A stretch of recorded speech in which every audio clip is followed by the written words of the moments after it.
Hi, I'm Vaughn Daly. And I'm going to talk about today is time is short in many ways.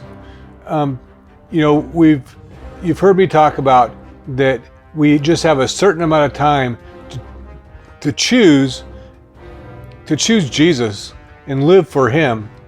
And I'm going to talk about the immorality of our country and what the Bible says about that, and what history says about that. I'm going to start in Matthew 36 through 39. And it talks about, no one knows the day or the hour, but of that day and hour no one knows, not even the angels in heaven, but my Father only. This is Jesus talking. But as the days of Noah were, so will also coming of the Son of Man be.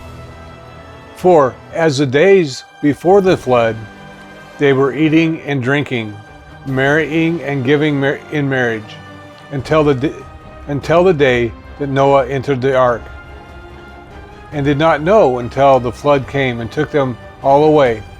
So will the coming of the Son of Man be. Days of Noah can be found in Genesis chapter 6, if you would like to read more about it. Another telling bit of history is in Genesis chapter 9, the destruction of Sodom and Gomorrah. And that's a very interesting story. And if you look at it, it talks about the immorality and depraved nature of man without Jesus. And that's what we're talking about.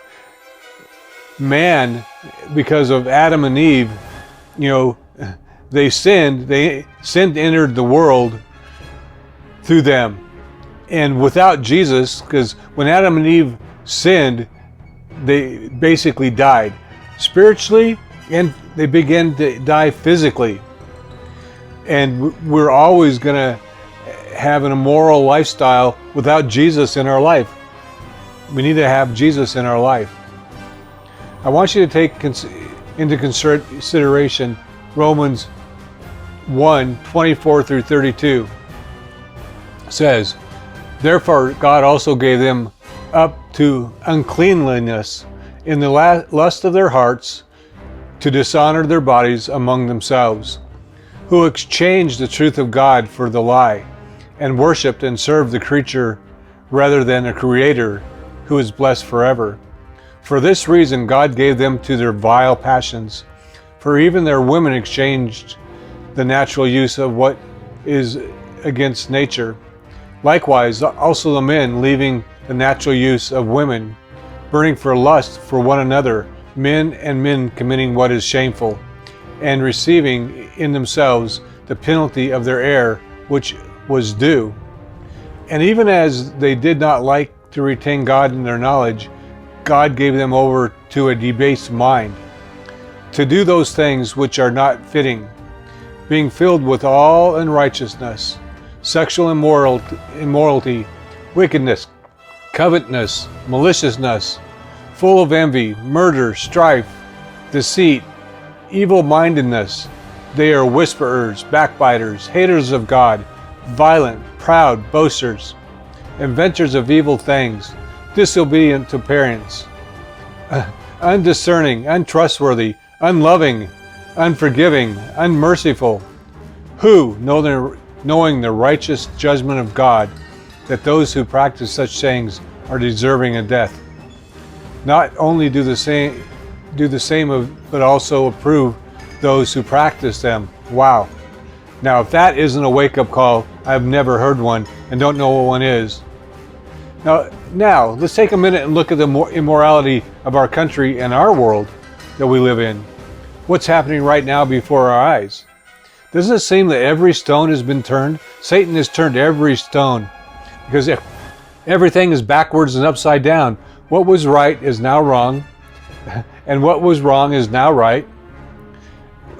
We've come to a point where things like that used to be in the closet are now being shoved down their throat.